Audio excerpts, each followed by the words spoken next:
আসসালামু আলাইকুম। স্বাগত জানাচ্ছি গ্রাফিউ চ্যানেল এর আরও একটি নতুন ভিডিওতে। আশা করছি সকলেই ভালো আছেন এবং সুস্থ আছেন। আপনি কি ইলাস্ট্রেটরে রিয়েলিস্টিক লাইট অ্যান্ড শ্যাডো তৈরি করতে চান? তাহলে আজকের ক্লাসটা একদম আপনার জন্য। আজ আমরা শিখব মেশ টুল, যেটা দিয়ে আপনি তৈরি করতে পারবেন 3D realistic shading effect. Mesh tool হলো এমন একটা টুল যেটা দিয়ে আপনি শেপের মধ্যে একাধিক রং একসাথে ব্লেন্ড করতে পারবেন। এটা গ্রেডিয়েন্টের থেকেও অ্যাডভান্সড, কারণ এটা শেপের ভেতরে আলাদা আলাদা অ্যাঙ্কর পয়েন্ট তৈরি করে আর প্রতিটা পয়েন্টে আপনি রং দিতে পারবেন। চলুন তাহলে শুরু করি। তো চলে আসলাম আমাদের ইলাস্ট্রেটর ইন্টারফেসে। তো শুরুতে আমরা দেখে নিই গ্রেডিয়েন্ট টুলের আর মেশ টুলের মধ্যে পার্থক্যটা কি। আমরা শুরুতে একটি রেক্ট্যাঙ্গেল শেপ নিয়ে নিব এবং এটাকে গ্রেডিয়েন্ট দিয়ে দিব। তো গ্রেডিয়েন্টের মধ্যে আমরা যদি এখান থেকে একটি গ্রেডিয়েন্ট নিয়ে নিই, দেখুন এটা হচ্ছে গ্রেডিয়েন্ট। আমরা যদি লাইনার গ্রেডিয়েন্টটা দিয়ে দিই, দেখুন এটা কিন্তু এক পাশ থেকে অপর পাশে রয়েছে। আমরা যদি এখন গ্রেডিয়েন্ট টুলটা নিয়ে নিই, দেখুন এটা কিন্তু এক পাশ থেকে অন্য পাশে রয়েছে। আমরা যদি এখান থেকে দিই, এটা কিন্তু এক পাশ থেকে অন্য পাশ রয়েছে।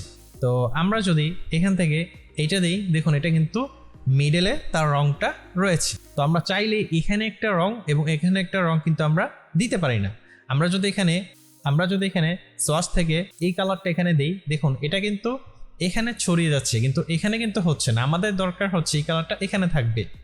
তো সেটা দেওয়ার জন্য আমরা যদি এটাকে জাস্ট এদিকে নিয়ে আসি, দেখুন তাও কিন্তু আমাদের হচ্ছে না। অর্থাৎ আমাদের গ্রেডিয়েন্টটা একটা নির্দিষ্ট ওয়েটের উপরে নির্ভর করে। তো আমরা এটাকে ডিলিট করে দিই। আমরা এখন এখান থেকে একটি এলিপস নিয়ে নিব। এটা গ্রেডিয়েন্ট রয়েছে, আমরা এটাকে ফিল কালার করে দেব। আমরা এটাকে ফিল কালার করে দিলাম এবং এখন যদি আমরা এখান থেকে মেশ টুলটা সিলেক্ট করি এবং এখানে যদি একটা ক্লিক করি, দেখুন আমাদের কিন্তু এখানে একটি পয়েন্ট এখানে শো করতেছে। তো এখানে যে পয়েন্টটা শো করতেছে, আমরা যদি এটা একটু দেখি, জুম করে দেখুন এখানে কিন্তু একটি লাইন শো করতেছে এবং এখানে কিন্তু দুইটা পয়েন্ট এখানে শো করতেছে। তো এটা কিন্তু আপনি এখান থেকে ড্র্যাগ করতে পারবেন। এখান থেকে কিন্তু আপনি কালারটা এখানে ড্র্যাগ করতে পারবেন। আপনার কিন্তু শেপের যেই স্ট্রাকচার রয়েছে এটা আপনি পরিবর্তন করতে পারবেন এখানে মেশ টুলের মাধ্যমে। দেখুন আমরা কিন্তু এখান থেকে এটা পরিবর্তন করতে পারতেছি। আমরা যদি চাই এটা পরিবর্তন করতে, এটা ধরে কিন্তু আমরা আমাদের শেপের যেই অবজেক্টটা রয়েছে এটা কিন্তু আমরা এখান থেকে পরিবর্তন করতে পারতেছি। দেখুন আমার কিন্তু এখানে শেপের যে অবজেক্টটা রয়েছে এটা কিন্তু আমরা পরিবর্তন করে ফেললাম। ওকে, আমরা এটা ডিলিট করে দিই। আমরা এখান থেকে একটা রেক্ট্যাঙ্গেল শেপ নিয়ে নিব এবং এটাকে আমরা হোয়াইট কালার করে দিই আপনাদের বোঝার সুবিধার্থে। আমরা যদি এখন এখান থেকে মেশ টুল নেই আর এখানে একটা ক্লিক করি, দেখুন এখানে কিন্তু হরিজন্টাল অ্যান্ড ভার্টিক্যাল কিন্তু দুটো কিন্তু লাইন এখানে রয়েছে। এবং এটা যদি আপনি সিলেক্ট করতে চান এই অপশনটাতে যেখানে আপনি কালার দিবেন, সেটার জন্য আপনার কিন্তু এখানে ডিরেক্ট সিলেকশন টুল প্রয়োজন। আর এটা কিন্তু হচ্ছে সিলেকশন টুল। তো ডিরেক্ট সিলেকশন টুল নিয়ে আমাদের চ্যানেলে একটি বিস্তারিত ভিডিও দেওয়া রয়েছে, সেটা আমি ডেসক্রিপশন বক্সে দিয়ে দিব, আপনারা সেখান থেকে দেখে নিতে পারবেন। ওকে, তো এখানে আপনারা ডিরেক্ট সিলেকশন টুল দিয়ে এই জায়গায় অ্যাঙ্কর পয়েন্ট এখানে ক্লিক করবেন এবং এখান থেকে আমরা যদি এই কালারটা চুজ করি, দেখুন এই কালারটা কিন্তু এখান থেকে এই পর্যন্ত ছড়িয়ে গিয়েছে এবং একটা নির্দিষ্ট মাপের ভিতর এটা কিন্তু রয়েছে। আপনি যদি চান যে আপনার কালারটা এখান থেকে এই পর্যন্ত আসবে আর যেন না আসে, সেক্ষেত্রে আপনি এখানে মেশ টুল দিয়ে আরও একটি এখানে ক্লিক করবেন। আপনারা যদি এখানে ক্লিক করেন, দেখুন এখানে কিন্তু একটি লাইন শো করতেছে। এখন যদি আমরা এইখানে ক্লিক করি এবং আমরা যদি এখানে একটি কালার দিই, দেখুন আমাদের কালারটা কিন্তু এই জায়গায় সীমাবদ্ধ রয়েছে, এটা কিন্তু এখানে আসেনি। আমরা যদি এখানে ক্লিক করি, দেন আমরা যদি এখানে আরও একটি কালার দিই, দেখুন এটা কিন্তু এখান থেকে এই পর্যন্ত চলে এসেছে এবং এটা কিন্তু এটার সাথে কিছুটা ব্ল্যান্ড হয়েছে, কিছুটা গ্রেডিয়েন্টের মতো রয়েছে। ওকে, তো আমরা যদি এটা একটু জুম করে দেখে নিই, দেখুন এখন যে এখানে কালারটা রয়েছে এটা যদি আমরা যদি এটাকে একটু টেনে এখানে নিয়ে আসি, দেখুন এটা কিন্তু কালারটা কিন্তু এখানে চলে আসছে। তো আপনারা আশা করতেছি বিষয়টা বুঝতে পারতেছেন। তো এখন যদি আমরা মেশ টুলে ক্লিক করি, এই অপশনটাকে টেনে যদি আমরা এখানে নিয়ে যাই, দেখুন এখন আমি একটু জুম করে আপনাদের দেখাই। তো এখানে কিন্তু সলিড একদম শার্প রয়েছে।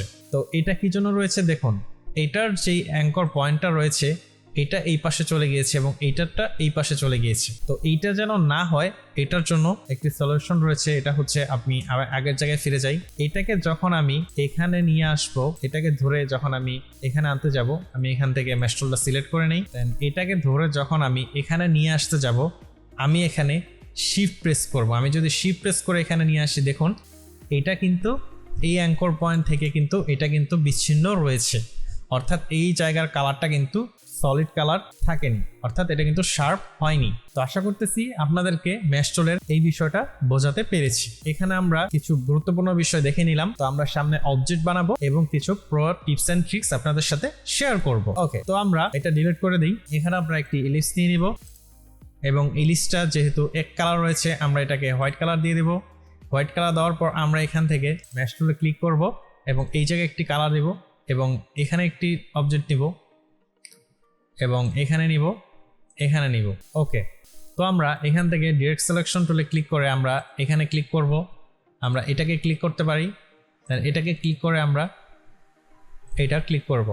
আমরা এটাকে ধরে আমরা এই কালারটা ক্লিক করব, এটাকে ধরে আমরা কালারটা ক্লিক করব। ওকে, তো এখানে দেখুন আমাদের কিন্তু এই জায়গাটা কিছুটা ব্ল্যান্ড হয়ে রয়েছে। তো আশা করতেছি আপনারা কিভাবে এখানে কালার দিবেন আপনারা বুঝতে পারতেছেন। এবং এটা যদি হোয়াইট কালার না হয়ে অন্য কোনো শেপ হতো, সেক্ষেত্রে আমরা কি করতাম?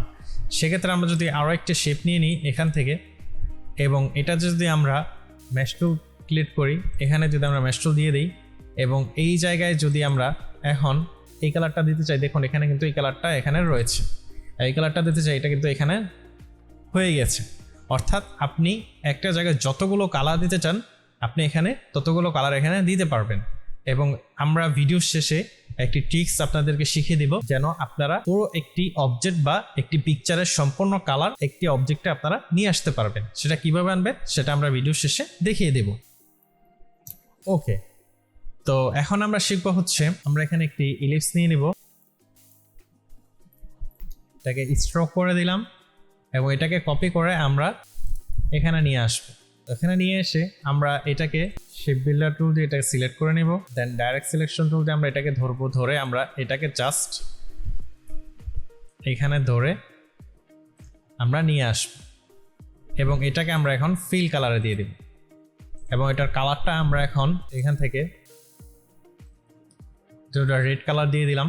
আমরা একটি অ্যাপেল এখানে তৈরি করব এবং আমরা এখানে আরও একটি ইলিপস নিব, এটাকে কপি করব।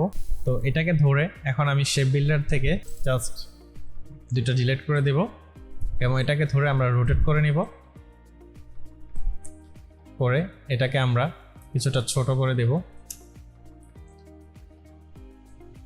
তো আমরা এখানে একটি অ্যাপেল শেপ এখানে নিয়ে নিলাম। আমরা চাইলে কিন্তু এখানে এই কালারটা এখানে শো করতে পারি, তো আমরা আগের কালারটি রাখছি। ওকে, তো আমরা এখানে কিন্তু দেখি যে অ্যাপেলের ভিতর কিন্তু আমরা এখানে বিভিন্ন রকম দাগ দেখতে পাই, বা অনেক সময় কিছু জায়গা কালো থাকে, কিছু জায়গা সাদা থাকে। তো সেইটার জন্য আমরা এখান থেকে ম্যাশ টুলটা সিলেক্ট করে নিব। আমরা এই জায়গায় একটি ক্লিক করব এবং এইখানে একটি ক্লিক করব। আমরা এইখানে ক্লিক করতে পারি, এখানে রাখতে পারি। ওকে, তো আমরা এই জায়গাগুলো আরেকটু এখানে একটি ক্লিক করে নিব, যেন আমরা খুব অল্পভাবে এখানে দাগ দিতে পারি। ওকে, তো এখন আমরা ডাইরেক্ট সিলেকশন টুল ক্লিক করব এবং এখান থেকে আমরা যদি এই জায়গায় বা আমরা যদি জাস্ট এই জায়গায় যদি আমরা হোয়াইট রাখতে চাই, যেমন এখানে আমরা হোয়াইট রাখতে চাচ্ছি কালারটা, এটা কিন্তু এখানে রয়েছে এবং এই জায়গায় যদি আমরা রাখতে চাই সেক্ষেত্রে কিন্তু এটা আমরা এখানে দিতে পারি এবং এই জায়গার যে কালারটা রয়েছে এখানে আমরা ধরতে চাই সেক্ষেত্রে কিন্তু আমরা এখানে। ওকে, তো আমরা কিন্তু এখানে এই জায়গায় কিন্তু আমরা কিছুটা কালার এখানে দিয়ে দিতে পারি। তো দেখতে পারতেছেন আমাদের কিন্তু এখানে কিন্তু এটা কিন্তু ডাইরেক্টলি এখানে সলিডের মতো দেখাচ্ছে, অর্থাৎ এই জায়গায় কিন্তু এখানে এই অবজেক্টটা এখানে রয়েছে। ওকে, তো এখানে আমরা চাইলে অনেক কালার এখানে ইউজ করতে পারি। এখানে আমরা ডাইরেক্ট সিলেকশন টুল ধরবো, এখানে ধরে আমরা এই জায়গায় কালারটা দিতে পারি, দেন আমরা এখানে ধরে আমরা এই জায়গায় কালার দিতে পারি। তো আমরা বিভিন্ন অবজেক্টে এখানে আমরা বিভিন্ন রকম কালার এখানে আমরা শো করতে পারি। ওকে, তো আমরা এটা ডিলিট করে দিলাম। এখন আমরা দেখবো ম্যাশ টুলের কিছু প্রো টিপস এন্ড ট্রিক্স। যেহেতু আমি এখানে মেনু বার এখানেও দেখাইনি, সেক্ষেত্রে তারপর আমি এখানে দেখিয়ে দিচ্ছি যারা হয়তো কিছুটা জানবেন তাদের জন্য এটা সুবিধা হবে। তো আমরা অবজেক্টে এখানে একটি পিকচার নিয়ে এসেছি। তো আমরা চাচ্ছি যে এই পিকচারের মতো স্লিম আমরা এখানে আরও একটি অবজেক্টে এখানে আমরা ম্যাশ টুল দিয়ে নিব, যেহেতু এই পিকচারটি আপনি গ্রেডিয়েন্ট টুল দিয়ে করতে পারবেন। তো এটা করার জন্য আমি জাস্ট পিকচারটাকে ক্লিক করব, ধরে আমি এটার একটি কপি নিয়ে নেব এখানে। তো কপি নিয়ে আমি চাচ্ছি হচ্ছে ওকে, আমি এখানে একটি পিকচার নিয়ে নিলাম। যদি আমি এখানে একটি অবজেক্ট নিজস্বভাবে তৈরি করতে চাইতাম, সেক্ষেত্রে আমার কিন্তু এখানে একটি শেপ নেওয়ার দরকার হতো। সেক্ষেত্রে শেপটা আমি এখানে নিয়ে দেন আমি কিন্তু এখান থেকে আস্তে আস্তে আমার কিন্তু এই রঙগুলো এখানে আমার দিতে হতো। সেক্ষেত্রে আমার কিন্তু প্রচুর এখানে কিন্তু সময় যেত। তো সেটা যেন না হয় সেটা আমি আপনার দেখিয়ে দিচ্ছি। তো এটা আমরা নিয়ে আসবো, নিয়ে এসে এটাকে সিলেক্ট করে আমরা অবজেক্টে যাব, ক্রিয়েট গ্রেডিয়েন্ট মার্কস দিয়ে যাব এবং এখানে আমরা এখানে 50 রয়েছে, তাই আমরা 50 এখানে দিয়ে দিব। আর এখানে আমরা কলম ইচ্ছা করলে আমরা এখানে 40 রাখতে পারি অথবা এখানে আমরা 50 রাখতে পারি, আমাদের যদি ইচ্ছা হয়। তো আমি এখানে ওকে দিয়ে দিব। দেখুন এইখানে যে পিকচারটা রয়েছে সেম কিন্তু এখানেও কিন্তু সেম একটি পিকচার এখানে রয়েছে এবং এটা কিন্তু সম্পূর্ণ ম্যাশ টুল দিয়ে করা হয়েছে। অর্থাৎ এখানে কিন্তু 100 মতো এখানে শেপ রয়েছে এবং কালার রয়েছে। তো এটা কিন্তু ম্যাশ টুলের মাধ্যমে করা, মিডিয়ান ম্যাশ টুল, এখানে সরাসরি আপনারা এটা দিয়ে করতে পারবেন। ওকে, সেমভাবে আমরা যদি এই পিকচারটাতেও দেখে নিই, এটা আমরা পিকচারটা এখানে নিলাম, এর আগে কপি করে এখানে রাখলাম, আমরা সেম এইটা এখানে বানাতে চাই। সেক্ষেত্রে আমরা অবজেক্টে যাব, ক্রিয়েট গ্রেডিয়েন্ট মার্কসে যাব, আমরা যদি এখানে 40 দিয়ে দিই এখন এবং আমরা যদি ক্লিক করি, দেখুন আমাদের কিন্তু এই যেরকম সেম একটি পিকচার এখানে কিন্তু হয়ে গিয়েছে। ওকে, তো আমরা দেখে নিলাম ম্যাশ টুলের ব্যবহার এবং আশা করতেছি আপনারা ম্যাশ টুলটা A to Z সম্পূর্ণ বুঝতে পেরেছেন। আমি চেষ্টা করছি এটার বিগিনার থেকে একদম প্রো লেভেল পর্যন্ত আপনাদেরকে দেখানোর জন্য। এবং ভিডিওটি যদি একটু ভালো লাগে থাকে অবশ্যই চ্যানেলটি সাবস্ক্রাইব করে দিবেন। যেহেতু আমাদের নতুন চ্যানেল এখন, সেহেতু আমরা আপনাদের সাপোর্ট কামনা করতেছি। যদি আপনাদের সাপোর্ট থাকে সেক্ষেত্রে আমরা আরও টিপস অ্যান্ড ট্রিক্স আপনাদের সামনে শেয়ার করব। তো আশা করতে সকলে ভালো থাকবেন, সুস্থ থাকবেন এবং চ্যানেলটি সাবস্ক্রাইব করে দিবেন। ধন্যবাদ।